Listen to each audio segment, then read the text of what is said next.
Good afternoon students. ये जो video अब मैं शूट करवा रही हूँ ये उन बच्चों के लिए है जो ऑनलाइन क्लासेस भी ज्वाइन कर रहे हैं। ओके, तो ऑफलाइन स्टूडेंट्स डेली बेसिस पे हेडलाइंस की खबरें पढ़ते हैं और अपना पैकेज खुद रेडी करते हैं और खबरों को लिखना भी सीखते हैं। तो अब ऑनलाइन वाले स्टूडेंट्स क्या करेंगे, घर पे डेली अपनी एक वीडियो शूट करेंगे। हालांकि वो मुझे नहीं भेजनी है आपको, वो वीडियो केवल आपके खुद की प्रैक्टिस के लिए होगा, राइट। तो आपको डेली यूट्यूब, गूगल और सारे जितने भी सोशल मीडिया प्लेटफॉर्म हैं उनसे डेली ब्रेकिंग न्यूज़ निकालनी है, हेडलाइंस निकालनी है और वो 10 से 50 खबरें आपको लिखनी हैं और उन खबरों को एक बार गो थ्रू होके अच्छे से उसका प्रोनाउंसिएशन, शब्दों को पढ़ के हेडलाइंस को पढ़ना है। ठीक है, ये आप डेली बेसिस पे प्रैक्टिस करेंगे। नमस्कार, मैं हूं मोनिका राठौर और आप देख रहे हैं सुदर्शन न्यूज़। तो चलिए आगे बढ़ते हैं खबरों की तरफ। गुजरात में बच चुका है चुनावी बिगुल। प्रदेश की 182 विधानसभा सीटों पर होगा चुनाव। 2 चरणों में किया जाएगा मतदान। 1 और 5 दिसंबर को होगी पहले और दूसरे चरण की वोटिंग। 8 दिसंबर को करी जाएगी मतगणना। पाकिस्तान के पूर्व प्रधानमंत्री इमरान खान की रैली में हुई फायरिंग। इमरान खान समेत 4 लोग हुए घायल। इमरान खान के पैर में लगी गोली। लाहौर के अस्पताल में कराया गया इमरान को भर्ती। रक्षा मंत्री राजनाथ सिंह ने किया हिमाचल का दौरा। हिमाचल की जनता को किया संबोधित। मोदी सरकार के नेतृत्व की करी तारीफ। बोले 8 सालों में देश की अर्थव्यवस्था को तीसरे नंबर पर ले आई मोदी सरकार। हिमाचल का चुनावी रण से पहले आम आदमी पार्टी की हुंकार। सोलन में सीएम अरविंद केजरीवाल ने किया भव्य रोड शो। रोड शो में बीजेपी पर बोला हमला। बोले बीजेपी सरकार करती है गुंडागर्दी। दोनों देशों के बीच चल रहे जंग से हो रहा भारी नुकसान। रूस यूक्रेन वार में दागे जा रहे मिसाइल दागने का वीडियो हो रहा वायरल। मिसाइल और ड्रोन हमले ने यूक्रेन के इलेक्ट्रिसिटी नेटवर्क को पहुंचाया नुकसान। पिछले 2 हफ्तों से व्यापक स्तर पर हो रहा पावर कट। दोनों देशों के बीच में रूस ने दी धमकी। यूक्रेन को मदद जारी रखने पर नष्ट किए जाएंगे अमेरिका के सैटेलाइट्स। धन्यवाद। नमस्कार, मैं हूं भरत राज पुरोहित और आप देख रहे हैं सुदर्शन न्यूज़। लिए बढ़ते हैं खबरों की ओर। आज हिमाचल प्रदेश के चुनावी दौरे पर सीएम योगी कांगड़ा में जनसभा को करेंगे संबोधित। बीजेपी आज जारी करेगी विजन डॉक्यूमेंट। मिशन हिमाचल पर बीजेपी के राष्ट्रीय अध्यक्ष जेपी नड्डा मंडी में जनसभा को करेंगे संबोधित। बीजेपी के दिग्गज सूबे में लगातार कर रहे हैं जनसभाएं। पाकिस्तान में बड़ा हमला। आज़ादी मार्च में इमरान खान को मारी गोली। इमरान समेत 3 घायल, 1 की मौत। लाहौर के अस्पताल में कराया गया भर्ती। गुजरात की 182 विधानसभा सीटों के लिए 2 चरणों में होंगे चुनाव। 1 और 5 दिसंबर को होगा मतदान। 8 दिसंबर को होगा काउंटिंग। मथुरा में पुलिस को मिली बड़ी सफलता। मथुरा पुलिस ने 30 लाख की शराब बरामद की। कंटेनर से की जा रही थी तस्करी। पुलिस ने किया मामला दर्ज, कार्रवाई है जारी। रुपई डिहा डेंगू का प्रकोप। 1 माह से डेंगू ने दी है दस्तक। डेंगू का इलाज कराने अस्पताल पहुंच रहे हैं काफ़ी मरीज। सोनभद्र में छात्र छात्राओं की 2 दिवसीय क्रीड़ा प्रतियोगिता आयोजित। खेलकूद प्रतियोगिता में खिलाड़ियों ने दिखाई अपनी प्रतिभा। रिपोर्ट में किया गया दावा, ट्विटर में हो सकती है छटनी। कंपनी के 50% कर्मचारियों को बाहर का रास्ता दिखा सकते हैं एलन मस्क। दक्षिण कोरिया व उत्तर कोरिया के बीच बड़ा तनाव। उत्तर कोरिया ने प्रशांत महासागर की ओर दागी मिसाइल। जवाबी कार्रवाई के बीच जापान में अलर्ट। नासा का दावा कि जो धरती पर मुमकिन नहीं वो चांद पर संभव। सीधे सूर्य से मिलेगी बिजली। हथियारों के लिए भारत पर निर्भर हो रहे हैं अफ्रीकी देश। 2017 से जल, थल, नभ की सुरक्षा में निभाई भूमिका। 2017 से 2021 की अवधि में भारत बना विश्व का 23वां सबसे बड़ा रक्षा निर्यातक देश। ब्रिटिश पीएम ऋषि सुनक लेंगे जलवायु शिखर सम्मेलन में हिस्सा। भारत के साथ एफटीए समझौते पर भी गंभीर। जय हिंद। गुजरात में बजी चुनाव की रणभेरी। 1 से 5 दिसंबर तक होंगे मतदान। 2 चरणों में चुनाव। 8 दिसंबर तक नतीजे आएंगे। हिमाचल में राजनीति पर बीजेपी ने कसी कमर। आज बीजेपी अध्यक्ष जेपी नड्डा मंडी में जनसभा को करेंगे संबोधित। आज हिमाचल प्रदेश में चुनावी दौरे पर सीएम योगी हिमाचल कांगड़ा पहुंचेंगे। जनसभा को भी करेंगे संबोधित। यूपी एटीएस ने 2 आतंकियों को किया गिरफ्तार। देवबंद से मोहम्मद सलीम और मोहम्मद हरीश जिहादी गिरफ्तार। थाना जबरेड्डा क्षेत्र के अंतर्गत का मामला। मध्य प्रदेश में जल्लद थाने के पास एक बस और कार की टक्कर, 11 लोगों की मृत्यु, घायल व्यक्तियों को अस्पताल में कराया गया भर्ती। राजधानी दिल्ली में एयर क्वालिटी गंभीर, धुंध की वजह से वाहनों में आने जाने में परेशानी। नोएडा में 1 से 8वीं कक्षा तक के बच्चों की छुट्टी। केंद्र सरकार पिछड़े राज्यों की मदद नहीं कर रही है, बिहार के मुख्यमंत्री नीतीश कुमार का बयान। बिहार में विशेष दर्जे की मांग बहुत पुरानी है, लेकिन केंद्र ने इस मांग पर चुप्पी साध रखी है। उत्तर प्रदेश के मथुरा में कंस वध मेले का आयोजन, मेले में मथुरा के लोगों ने लिया हिस्सा। छत्तीसगढ़ के रायपुर में मनाया जा रहा है राष्ट्रीय जनजातीय नृत्य महोत्सव। सितारगंज में निकाली गई जागरूकता रैली, बाल विवाह मुक्त भारत बनाने के लिए निकाली गई रैली। छात्र छात्राओं ने लोगों को किया जागरूक। शिक्षा में अतिक्रमण को लेकर प्रशासन सख्त, प्रशासन ने चलाया अतिक्रमण के खिलाफ अभियान। सड़क किनारे अतिक्रमण करने वाले व्यापारियों को दी चेतावनी। उत्तरकाशी में पहाड़ी से पत्थर गिरने का सिलसिला जारी। गंगोत्री राजमार्ग के पास पहाड़ी से गिरा पत्थर, लोगों को आने जाने में हो रही परेशानी। चोरों ने 3 दुकानों को बनाया निशाना, दुकान से लाखों की चोरी की वारदात को दिया अंजाम। आरोपियों की तलाश में जुटी पुलिस। अपर मुख्य सचिव गृह राधा रतूड़ी का बयान, बड़ा बयान। उत्तराखंड पुलिस के साथ यूपी पुलिस भी कर रही अच्छा काम, आपराधिक मामलों का निस्तारण सही से होना जरूरी। केदारनाथ यात्रा ने रचा नया कीर्तिमान, श्रद्धालुओं की संख्या को लेकर बना नया रिकॉर्ड। 16 लाख से ज़्यादा श्रद्धालु कर चुके हैं बाबा के दर्शन। मसूरी में पर्यटकों के लिए राहत की खबर, लोगों को मिलेगी जाम से निजात। सड़क चौड़ीकरण का काम जारी। इमरान खान पर हमले के बाद पूरे पाकिस्तान में जबरदस्त प्रदर्शन, कई शहरों में आगजनी। इस्लामाबाद में लॉकडाउन, शैक्षणिक संस्थान बंद। दिल्ली में प्रदूषण के चलते हेल्थ इमरजेंसी जैसे हालात। नोएडा में 8वीं तक के स्कूल बंद, ऑनलाइन क्लास चलाने के आदेश। झारखंड बंगाल में ईडी और आईटी की कार्रवाई। जमीन घोटाले पर एजेंसियों का ताबड़तोड़ एक्शन, दर्जन भर जगहों पर छापेमारी। केजरीवाल आज करेंगे गुजरात सीएम फेस का ऐलान। गोपाल इटालिया, ईशुदान गढ़वी और मनोज में जंग। 86 उम्मीदवारों की कर चुकी है घोषणा।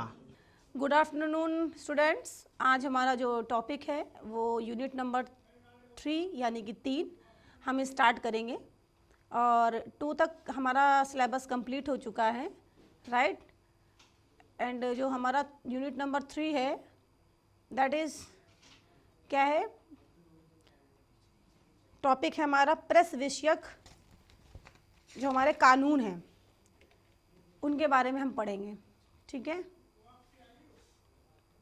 ठीक है, तो सबसे पहला जो हमारा टॉपिक है वो है प्रेस विषयक अधिनियम क्या होता है, ठीक है। तो प्रेस को सुचारू रूप से चलाने के लिए, ठीक है, प्रेस को सुचारू रूप से चलाने के लिए कुछ कानून हमारे देश में बनाए गए थे, तो उन्हीं से जुड़ी बातें हम यूनिट में पढ़ेंगे, ठीक है। तो उसके लिए क्या क्या है, सबसे पहले हम जानते हैं इस टॉपिक का जो नाम है प्रेस विषयक अधिनियम होता क्या है। तो प्रेस विषयक अधिनियम वह है जो कानून के माध्यम से प्रेस एवं लोगों के उनके हितों के लिए हमेशा सामंजस्य स्थापित करने के लिए तैयार रहता है, ठीक है। प्रेस विषयक अधिनियम एक कानूनों को बनाया हुई संस्था है, यानी कि कुछ नियम कानून रूल्स रेगुलेशंस जो हैं उनका स्ट्रक्चर्स बनाया गया है, किसके लिए, जनहित यानी कि लोगों के हितों के लिए, ठीक है। वो और प्रेस में यानी सामंजस्य स्थापित करने के लिए कुछ नियम बने हैं, कानून बने हैं। तो यह पहला हो गया, उसको बोलते हैं प्रेस विधेयक अधिनियम। इसके अलावा है क्या कि प्रेस विधेयक अधिनियम के अलावा भी कुछ चीज़ें हैं हमारे कॉन्स्टिट्यूशन में। उसके अलावा क्या क्या कुछ संस्थाएं हैं, जैसे कि प्रेस परिषद भी है, उसके साथ साथ प्रेस काउंसिल्स भी हैं, ठीक है। पहला आपका है प्रेस विधेयक विशेषक अधिनियम, ये अलग है, और कुछ हमारी संस्थाएं हैं जैसे कि प्रेस परिषद, प्रेस काउंसिलिंग, जिसका कार्य क्या है, प्रेस की जो फ्रीडम है यानी कि जो हमारी एजेंसीज हैं उनकी जो आज़ादी है और अन्य पक्षों के साथ में कोऑर्डिनेशन कैसे हमें मतलब इस्टेब्लिश करना है, वो काम है, ठीक है। तो ऐसा नहीं है कि प्रेस विधेयक अधिनियम सिंगल एक ऐसी संस्था है, इसके अलावा भी कुछ संस्थाएं और भी हैं जो हमारे प्रेस और पब्लिक जनहित के बीच में सामंजस्य स्थापित करती हैं, ठीक है। वही आपको कुछ कानून बताए गए हैं, वो कौन कौन से हैं हम सारे नहीं पढ़ेंगे इसमें, हालांकि इसमें बहुत डिटेल में दिया गया है। हम क्या क्या पढ़ेंगे हम आपको ये बताते हैं। पहले नंबर पर हम पढ़ेंगे प्रेस विषयक कानून को क्या है। सेकेंड नंबर पे हम पढ़ेंगे कि प्रेस एवं पुस्तक रजिस्ट्रेशन एक अधिनियम है, वो क्या होता है। ठीक है, जैसे आपको नाम से ही समझ में आ रहा होगा कि पुस्तक रजिस्ट्रेशन का एक लॉ बना था। ठीक है, क्योंकि अब कोई पब्लिश बुक कराना होता है तो उसके लिए हम इसमें केवल 3 से 4 चीज़ें पढ़ेंगे, अब वो आप लोग हर एक बच्चा कवर करके आएगा घर से। मैं पहला हम पढ़ेंगे प्रेस विषयक कानून, वो मैं पढ़ाऊंगी। प्रेस एवं पुस्तक रजिस्ट्रेशन अधिनियम क्या है, प्रेस एवं पुस्तक रजिस्ट्रेशन अधिनियम 1867, ये कौन रेडी करेगा, कौन तैयार करके आएगा, दीपक। ठीक है, दूसरा हम पढ़ेंगे शासकीय गुप्त बात अधिनियम। अब आपको नाम से समझ में आ रहा होगा गुप्त बात। ठीक है, अधिनियम है एक हमारा 1923, इसमें कहाँ है वो, शासकीय गुप्त बात अधिनियम 1923, ये आप भी उसे कंप्लीट करके लाना। ठीक है, फिर मैं डिस्कस करूंगी इस पॉइंट पे। नेक्स्ट है हमारा महिलाओं का अशिष्ट रूपण प्रतिरोध अधिनियम, ये है। नेक्स्ट पढ़ेंगे हम, हाँ बस ये हमारे 4 हमारे जो इसमें अधिनियम है वही पढ़ेंगे हम। ये मैंने आप ये तैयार कर लोगे मोनिका, महिलाओं का अशिष्ट रूपण प्रतिरोध अधिनियम 1986, ये आप रेडी करके लाओगे। ठीक है, नेक्स्ट हम आते हैं, और उसमें हमें कुछ नहीं पढ़ना है। नेक्स्ट प्रस्तावना, ये हम आपको कल थोड़ा पढ़ा भी चुके हैं, आप लोग घर पे भी पढ़ सकते हो, उसमें कोई वैसी चीज़ नहीं है। हम सबसे पहले आते हैं कि उद्देश्य क्या है। उद्देश्य की बात करें तो पत्रकारिता मेन एक इसका क्या, आप लोग बताओ कि क्या हो सकता है इसका, जो ये अधिनियम कानून लॉज और ये सब बने हैं, इनका क्या उद्देश्य होना चाहिए। प्रेस के पास क्या क्या फ्रीडम है और क्या क्या फ्रीडम नहीं है, इसका उद्देश्य, मतलब कि हाँ राइट, हाँ, प्रेस को दिशा मतलब दिलाने के लिए जो जो कदम उठाए जाएंगे, मतलब उसमें क्या बदलाव किए जाएंगे, नियम क्या बनाए जाएंगे, बिल्कुल। ये तो आप उस, की जरूरत होती है। हाँ उसमें आपको बताना है पत्रकारिता के विकास सुचारू रूप से हो रहा है, क्या क्या उसमें ऑब्स्टिकल्स आ रहे हैं, उसको हम कैसे दूर कर सकते हैं, वो सारी चीज़ें हम इसका उद्देश्य में निहित हैं। ठीक है, इसका उद्देश्य पत्रकारिता की दशा एवं दिशा, जैसे कि भरत ने बताया, उसका अध्ययन कराना भी। जैसे हम एकेडमी के स्टूडेंट हैं तो हमें अभी से ये पता होना चाहिए कि क्या है पत्रकारिता, तभी आप उसको एग्जीक्यूट कर पाओगे जब आप वर्किंग होंगे, राइट। और इसको हम चौथा स्तंभ इसीलिए कहते हैं, सो चौथे स्तंभ की तरह ये प्रॉपर वे में कार्य करता रहे, मतलब वर्क करता रहे, उसकी लिए भी हम इसका उद्देश्य समझ सकते हैं। अब इसमें क्या है, 1947 में 2 आयोग बने थे। कितने आयोग बने थे, 2 आयोग बने थे, एवं अनेक आयोग तो बने थे 2, और कुछ समितियां और उसके विशेषज्ञ दल भी बनाए गए थे। ठीक है, अब हम उसके बारे में थोड़ा सा पढ़ेंगे।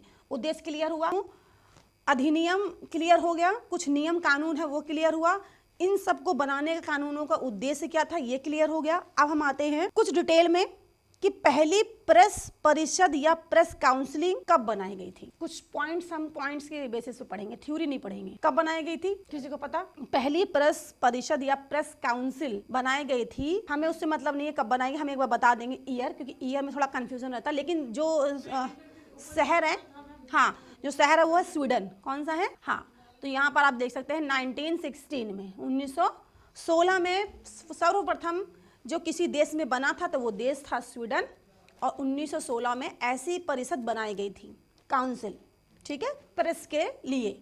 तो वहां से हम शुरुआत करेंगे। भारत में पहली बार कब बनी, 12 नवंबर 1965 को संसद में पारित किया गया, 65 में, और 67 में उसको, तो भारत में कब बने संसद पारित कब पारित हुआ ये 1965 में, और 67 में ये प्रेस बन गई थी। ठीक है, इसका अध्यक्ष कौन होता है, क्योंकि कोई ना कोई तो उसको सुप्रीम मतलब बनाएगा ना, उसको चलाएगा। उसके लिए क्या करते हैं, सुप्रीम कोर्ट के, पहले वाली बात कर लेते हैं, सबसे पहले जो बने थे उनका नाम था JR, क्या नाम था, बहुत इजी नाम बता दी, JR। ठीक है, कसर नेम भूल जाओ तो कोई दिक्कत नहीं एग्जाम में, बट फिर भी नाम याद करने के लिए पूरा नाम है इनका न्यायमूर्ति JR मुथुलकर, आप यहाँ पे दे सकते हो, न्यायालय के न्यायमूर्ति JR मुथुलकर सबसे पहले इसके अध्यक्ष बने। फिर है इसमें इसके अलावा 25 सदस्य और भी होते हैं जिनका कार्य हर अलग अलग क्षेत्र में होता है। तो ऐसा नहीं है 25 जो पीपल लोग हमें सेलेक्ट करने होते हैं वो कौन कौन होते हैं, वो हर एक फील्ड के होते हैं, लाइक संस्कृति के लोग भी होंगे, हिंदी साहित्य के भी होंगे, कोर्ट को हिंदी में क्या बोलते हैं, न्याय विभाग, न्याय विभाग के होंगे, विज्ञान विभाग के होंगे। तो हर 25 लोगों का जो सिलेक्शन होता है वो हर एक विभाग से अलग अलग होता है। प्रेस काउंसलिंग का कार्यकाल कितने समय का होता है, यानी कि जब एक काउंसलिंग पूरी बन जाती है, सब सदस्य बन जाते हैं, तो उनका कार्यकाल जो होता है वो 3 साल का होता है। फिर उसके बाद नया सिलेक्शन होता है। अब इस समय अध्यक्ष कोई अगर बनेगा तो उसकी जो पोस्ट की एलिजिबिलिटी है वो क्या होगी, अध्यक्ष की पोस्ट की एलिजिबिलिटी होती है वो सुप्रीम कोर्ट का रिटायर्ड जज होता है, ठीक है, उनको उस पोस्ट के लिए एप्लीकेबल माना जाता है, वो काम करते हैं। कुल सदस्य पहले 25 थे, लेकिन अब कितने हो गए हैं, 28 हो गए, ठीक है। परिषद का जो सचिव होता है, यानी कि एक तो हो गया मेन अध्यक्ष और एक उसके नीचे हो गया सचिव। सचिव कौन होता है, वो होता है हाई कोर्ट का रजिस्ट्रार्ड की एलिजिबिलिटी उसके पास होनी चाहिए। अध्यक्ष कौन हुआ, अध्यक्ष कौन, मेन सुप्रीम कोर्ट का रिटायर्ड जज। और जो सचिव है परिषद का वो होगा हाई कोर्ट का रजिस्ट्रार्ड की एलिजिबिलिटी, न्याय मतलब दक्षता उसके पास होनी चाहिए। और जो 28 लोग हैं वो कौन कौन होते हैं, हर एक फील्ड के सदस्य लिए जाते हैं, जैसे साहित्य के और कुछ न्याय विभाग के, कुछ विज्ञान विभाग के, कुछ शिक्षा विभाग के, ऐसे ऐसे लोगों को अपॉइंट करके एक पूरी ये परिषद बनती है, तब वो उसको चलाती है, ठीक है। नेक्स्ट हम आते हैं 1970 में न्यूज एजेंसियां कौन होती हैं, न्यूज एजेंसियां का मतलब न्यूज़ चैनल्स, राइट। तो 1970 में न्यूज एजेंसियां प्रेस काउंसिलिंग के अंडर में आ गई थी। हाँ, सारी जितनी भी मतलब चैनल्स हैं, 67 में लागू हुआ, हाँ, 70 में ये और 70 में सारी चैनल्स जितने थे, एजेंसियां थी, वो उनके अंडर में काम करने लगे। काम सेंस की सारे जो रूल्स रेगुलेशंस थे वो फॉलो होने लगे, ठीक है। 1970 में इमरजेंसी कब आई थी, इमरजेंसी आई थी इतना याद है, ये इसके बाद ही आई थी। तो इसमें क्या है कि इमरजेंसी के बाद ये सारी समितियां भंग कर दी जाती हैं, और उस समय पहली बार कर दी गई थी, ठीक है। फिर उसके बाद 1978 यानी 70 में सारी एजेंसियां उसके अंडर में कार्य किया, और फिर इमरजेंसी लागू हुई। फिर उस टाइम पर ये चीज़ें बंद कर दी गई, मतलब बाधित कर दी गई, इनके 70 और 78 के बीच में, 72 78 के बीच में। नेट पे सर्च करो, मुझसे क्या है 70, हाँ, तो वही मैंने, तो 75 में अगर इमरजेंसी आई लागू हुई तो उस समय क्या किया गया, सारी प्रेस काउंसिलिंग जितनी थी उनके जो राइट्स थे वो सब मतलब पूरा भंग कर दिया गया। अपना बोलते ना वाक एक्सप्रेशन करने की जो राइट्स थे वो ख़त्म कर दिए गए। हाँ, फिर क्या हुआ 1978 में, अगर 75 में इमरजेंसी लगी तो कितने समय बाद, 3 साल में, हाँ, फिर से ये अस्तित्व में मतलब पुनः स्थापना इसकी की गई। किसकी स्थापना की गई दीपक, प्रेस काउंसिल, पूरा सेंटेंस बोलो, प्रेस एजेंसियां तो उसके अंडर में काम कर रही हैं, ठीक है। अब हम उद्देश्य हमारे कंप्लीट हो गए हैं। चाहो तो इसका उद्देश्य एक लैंग्वेज, एक लाइन में लिख लो, जो बहुत इजी लैंग्वेज है, आप लोगों को एग्जाम में हेल्प करेगी, क्योंकि इतना थीसिस आप लिखोगे तो पढ़ने में आपको प्रॉब्लम होगी। मैंने इसके जो मेन चीज़ें थी उसको एक्सप्लेन भी कर दिया है, और उसको आप एग्जाम में लिख भी सकते हो। लिखो प्रेस के उद्देश्य, प्रेस का प्रेस विषयक जो कानून है उसके उद्देश्य क्या है। तो लिखो प्रेस की फ्रीडम की, सिक्योरिटी, सेफ्टी की सुरक्षा एवं, ठीक है। नेक्स्ट है समाचार पत्रों यानी न्यूज़पेपर्स और न्यूज एजेंसीज, दोनों चीज़ें अलग अलग है, ठीक है, के लेवल को बनाए रखना। पहला है प्रेस की फ्रीडम यानी कि प्रेस की स्वतंत्रता को, स्वतंत्रता की सेफ्टी यानी कि रक्षा करना, पहला पॉइंट। सेकंड पॉइंट समाचार पत्रों यानी न्यूज़पेपर्स और न्यूज़ एजेंसीज के लेवल को यानी कि स्तर को बनाए रखना, एवं न्यूज़ एजेंसीज के स्तर को बनाए रखना, राइट। लेवल को यानी कि स्तर को बनाए रखना, और पत्रकारिता की दशा एवं दिशा का अध्ययन करना, पत्रकारिता के विकास को सुचारू रूप से निर्वहन करना भी उद्देश्य है इसका। है आपका पत्रकारिता के विकास को सुचारू रूप से निर्वहन करना भी इसका उद्देश्य है। किसका उद्देश्य है? वेरी गुड, इतना समझ में आ रहा है ना। बस अब हम क्या करेंगे, केवल एक चीज समझेंगे, प्रेस परिषद अधिनियम 1948 क्या है। ठीक है, एक जो उसका जीस्ट है, सार है, हम वो समझेंगे। ये सब चीज़ें मैंने आपको इजी वे में समझा दी हैं। आपको जितना डिटेल नहीं पढ़ना है, तो जितना मैंने समझाया है वो उसके नोट्स बना लो और उसको पॉइंट वाइज आप लिख लो।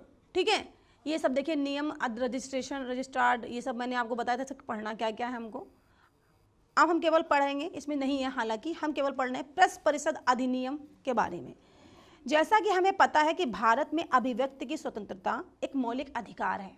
ठीक है, ये हमने आपको स्टार्टिंग में बता दिया था कि हमारा राइट टू स्पीक यानी कि बोलना हमारा अधिकार है, इसलिए प्रेस को भी ये स्वतंत्रता दी गई है ना। वहाँ नहीं लिखा, मुझे देखो इसमें ये स्वतंत्रता प्रेस को भी मिली है।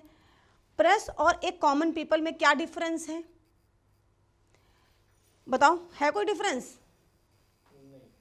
दोनों को के मौलिक अधिकार के रूप में ही स्वतंत्रता दी गई है। ऐसा नहीं उसको स्पेशल कोई राइट नहीं मिला है और ना हमें कम मिला है, दोनों को इक्वल है।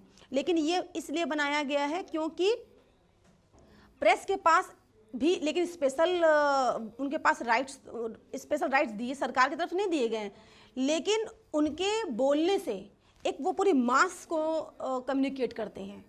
मतलब जब बोलना स्टार्ट करते हैं तो उनसे लाखों करोड़ों लोग इन्फ्लुएंस होते हैं, उनकी बात से बिलीव करते हैं और उसके हिसाब से ही हम रिएक्शन भी देते हैं अपना। अगर वो किसी गवर्नमेंट को या सरकार को या किसी भी इंसान के बारे में कुछ अगर चित्रण कर रहे हैं तो जो पब्लिक है वो उसको सत्य मानती है, तो ये उनकी रिस्पॉन्सिबिलिटी बन जाती है कि वो जो भी दिखा रहे हैं वो बिल्कुल फैक्ट के द्वारा यानी कि पूरा लिखित रूप से उनके पास प्रूफ हो, प्लस उसकी आइडेंटिटी वो चेक करके आएँ, तभी वो किसी चैनल को में वो उस चीज़ को दिखाएं। ठीक है, इसीलिए हम बोलते हैं सोशल मीडिया के फेक न्यूज़ से आप अपना बचाव करें। तो इसमें बताया गया है, इसलिए प्रेस की स्वतंत्रता और हमारा जो मौलिक अधिकार है राइट टू स्पीक, एक नॉर्मल इंसान की दोनों इक्वली हैं। अपने स्वतंत्र विचारों को हम एक्सप्रेस करने के लिए प्रेस को सबसे बड़ा एक महत्वपूर्ण पार्ट माना गया है। ठीक है, इसकी आज़ादी के कारण काफ़ी समय ऐसे अवसर पर ऐसी स्थिति भी उत्पन्न हो जाती है। होता क्या है, आपने देखा होगा टीवी चैनल में सबसे बड़ा एग्जाम्पल आजकल लास्ट टाइम में किस चैनल का है, आप बता सकते हो? एक ऐसा एग्जाम्पल है जो बहुत कम लोग देखते थे, लेकिन बहुत कम टाइम में चैनल बहुत बूस्ट किया। क्यों? क्योंकि उन्होंने कुछ सरकार को लेकर नहीं, लेकिन हालांकि वो बोला ठीक, लेकिन उनका जो वे था, जो बोलने का तरीका था, वो थोड़ा एग्रेसिव और थोड़ा इंटरटेनमेंट लोगों ज़्यादा लगा। तो मैं बात कर रही हूँ इस समय एक रिपब्लिक भारत के एंकर की, अर्नब गोस्वामी जी की। तो है क्या, उनका जो वे ऑफ टॉकिंग था वो काफ़ी एग्रेसिव भी था और अच्छा भी था, मतलब दम के साथ बोलना था। लेकिन उसी सरकार जहाँ जिस जगह उनका था, जिस महाराष्ट्र में यानी बॉम्बे में ही उनका हेड ऑफिस भी है, और उसी सरकार के लिए वो जो भी फैक्ट उनके जो वो रिसर्च करते थे, जो हाँ जो भी फैक्ट्स थे उनको फ्रीडम थी, तो वो उनके ऐसा नहीं कि वो फेक बोल रहे थे, वो डरते नहीं। देखो प्रेस के पास पावर इसी चीज़ की होती है कि अगर इफ़ यू आर रॉन्ग तो यू आर रॉन्ग, हम आपके मुंह पे बोलेंगे। हमें डजंट मैटर कि आप कौन से पद पे हैं, कौन से पोस्ट पे हैं, आप कितने बड़े नेता हैं, हमें उससे फ़र्क नहीं पड़ता। तो उन्होंने, हम आपको एक एग्जाम्पल दे रहे हैं केवल इस टाइम पर, इस परिषद अधिनियम का उन्होंने कभी कहाँ यूज़ किया। डर देखिए, ह्यूमन सारे हमने उनको वहाँ पहुँचाया है, हमने किसी भी नेता को चुन के गया है, वो दे आर नॉट, तो वही बोल रहे हैं, पब्लिक अगर पहुँचाती है तो हम, प्रेस हमारी पब्लिक की तो आवाज़ है, वो जो ग्राउंड जीरो पे देखती है पब्लिक परेशान हो रही है, तो आप अपनी कंप्लेन किसको करते हो? न्यूज़ वालों करते हैं, कवर करते हैं कि हमारा शोषण हो रहा है, मेरी सुनी नहीं जा रही है सरकार, हमारे मतलब कोई कार्रवाई, मतलब चुनाव वोट के टाइम पे तो हाथ पर जोड़ के वोट मांग लेती है, लेकिन उसके बाद काम नहीं होता जीरो पे, तो वो खबर ला के आपको टीवी पे पब्लिक को दिखाती है। तो आपको उस एरिए की खबर जो है वो करोड़ों लोगों के बीच में जाना एक प्रेस का माध्यम हो जाता है। तो डरती तो है, और ये डर भी नहीं रहेगा तो वो तानाशाही हो जाएगी। फिर हमारा जो कॉन्स्टिट्यूशन है हमारा क्या है कि देश जो लोगों के द्वारा ही चुना हुआ, कॉन्स्टिट्यूशन के हिसाब से हमारा सारा कुछ चलता है, पब्लिक के हिसाब से। तो इसलिए प्रेस की बहुत बड़ी इंपॉर्टेंट रोल है। तो मैं ये बताने जा रही थी कि ऐसे मौक़ों पर होता क्या है, कभी कभी स्थितियाँ थोड़ी सी अपोजिट भी हो जाती हैं। तो यही बात बता जाए, इसमें आपको मानहानि, हाँ मानहानि, झूठे दोषारोपण जैसे आपने करा, एक एग्जांपल दे रही हूँ, आदि भी हो जाता है, बोलते बोलते वो हो जाता है। तो उस सरकार के पास तो पावर है, उसने आप पर केस लगा दिया कि आपने मानहानि का केस ठोक दिया आप पर, आपने उनके ऊपर मतलब झूठे दोषारोपण कर दिया, झूठा लगा दिया। फिर क्या होगा, अगर प्रेस के पास कोई पावर ना होती, मतलब कोई कॉन्स्टिट्यूशन ऐसा परिषद ना बनता, ना कोई काउंसिलिंग बनती, तो वो तो उनकी सरकार पावर में है, प्रेस तो दब जाता, उसकी आवाज़ दबा दी जाती। तो यहाँ पर क्या हो जाता, हमारी जो अभिव्यक्ति की आज़ादी है उसका हनन होने लगता। तो तब ये एक्ट आया का मतलब अंडर में केस आया कि अर्नब गोस्वामी और सरकार, महाराष्ट्र सरकार के बीच में जो केस चला, ये इन्हीं सब ने उसको देखा और लास्ट में उसको छोड़ा गया। ठीक है, कि जो भी उसने बोला वो एक प्रेस की अंडर के दायरे में आकर बोला। तो ये उस पर आरोप तो लगा, लेकिन एट लास्ट वो छूट गया। छूटा किस बेस पे, क्योंकि वो उसकी जितनी स्वतंत्रता थी उसके अंडर में ही उसने बोला। ठीक है, तो होता क्या है, जब आरोपित व्यक्ति एक मतलब काफ़ी पावरफुल इंसान होता है, तो भी एक चैनल को टारगेट रहता है कि नहीं ये हमें हिट कर सकता है अगर हम इसके खिलाफ कुछ बोलते हैं। लेकिन चैनल का रिस्पॉन्सिबिलिटी ये होती है कि हम कॉमन पीपल की जो वॉइस बनेंगे तभी हमारा चैनल चलेगा। तो थोड़ा मिर्च मसाला लगाना डजंट मैटर, एक अलग चैनल लोग वाले बोलते हैं, हाँ, तो उसमें उसने क्या किया, उस बात को बहुत एग्रेशन से रखा, एक अलग वे अपनाया, वो एक अलग उसका टैलेंट है, क्वालिटी थी जो लोगों को अच्छी लगी। तो लेकिन इसके साथ साथ क्या होता है, उसकी विश्वसनीयता, यानी कि जो बोलते हैं ना उसकी विश्वसनीयता को इंग्लिश में क्या बोलते हैं, हाँ तो उस पर आपको सारा खरे उतरना होता है। तो ये परिषद का काम क्या होता है कि इन दोनों लोगों में एक सामंजस्य देखना कि कौन राइट है कौन रॉन्ग है, किसको छोड़ना है किसको पकड़ना है, दोनों के बारे में क्या मतलब कन्वर्सेशन हो रही है, सारे चीज़ों को निकालना, खंगालना, तथ्यों को, और उसके बाद इन दोनों के बीच में जो भी चीज़ें हैं एज इट उसको परस्यू कराना। ठीक है, और ये भी देखना काम होता है कि ना प्रेस वाला उत्पीड़न का शिकार बने और ना जिसकी सरकार है वो भी, क्योंकि सरकार में होना कोई आप पब्लिक नहीं चुन के भेजा है। तो ऐसा भी नहीं होना चाहिए कि सरकार ने हमें चुना है तो आपके पास इतना राइट है कि आप हमें कुछ भी बोल जाओ, है ना। हम पब्लिक के लिए अच्छा काम कर रहे हैं, लेकिन आपको आपकी आइडियोलॉजी हमारी आइडियोलॉजी सूट नहीं कर रही है, तो आपका एजेंडा अलग है, आपने अपने एजेंडे के हिसाब से मेरे जो चित्रण किया हमारे कैरेक्टर का वो खराब करा, तो ये भी एक गलत बात है। तो उन दोनों के बीच में चेक करना कि कोई किसी को एक दूसरे को उत्पीड़न ना करे। ठीक है, इसलिए हमारे प्रेस अधिनियम परिषद का गठन हुआ था जो कि 1948 में बना था। आगे के पॉइंट्स आप लोग खुद पढ़ के आओगे। मैंने सबको एक पॉइंट दिया था, प्रेस पुस्तक रजिस्टर्ड अधिनियम क्या है, रजिस्ट्रीकरण, और आपको फीमेल का दिया था महिला। बस अभी 3 ही पढ़ेंगे हम, 3 या 4 इसके अंदर, और यही इतना ही आपका एग्जाम में आएगा। ठीक है, तो आज की क्लास हम थ्योरी की इतनी ही रखते हैं। ऑनलाइन वाले बच्चे इसको जो पॉइंट समझ में आ रहे हैं वो लिख लें, अदरवाइज थ्योरी में आपको PDF फॉर्म में भेज चुकी हूँ, आप उससे भी पढ़ सकते हैं। ठीक है, चलिए मिलते हैं नेक्स्ट क्लास में। आज के लिए धन्यवाद।